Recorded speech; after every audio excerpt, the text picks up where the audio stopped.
रवींद्र वायकर यांना ईडीच्या धमक्या, संजय राऊत यांचा मोठा आरोप। शिवसेना ठाकरे गटाचे खासदार संजय राऊत यांनी ईडीवर मोठा आरोप केलेला आहे। ठाकरे गटाचे आमदार रवींद्र वायकर यांना ईडीच्या धमक्या दिल्या जात असल्याचा मोठा आरोप संजय राऊत यांनी केला आहे।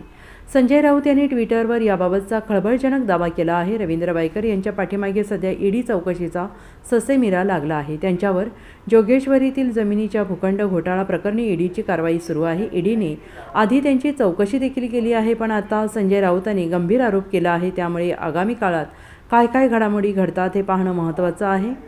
शिवसेनेतील आमचे सहकारी नेते आमदार रवींद्र वायकर यांच्यावर गेल्या काही दिवसापासून ईडी वगैरे तपासणा यंत्रणांच्या माध्यमातून प्रचंड दबाव सुरू आहे। येत्या काही दिवसात शिवसेना सोडा, पक्षांतर करा, नाहीतर तुरुंगात जा असे त्यांना धमकावले जात आहे। हा एक प्रकारे दहशतवाद आहे। असे राजकारण याआधी कधी घडले नव्हते। रवींद्र वायकर हे निष्ठावंत शिवसैनिक असून ते कोणत्याही धमक्या आणि दबावाला भीक घालणार नाही। ते लढतील आणि जिंकतील। आम्ही सर्व त्यांच्यासोबत आहोत, असं संजय राऊत म्हणाले आहेत। Bureau report, SBN Marathi, Mumbai.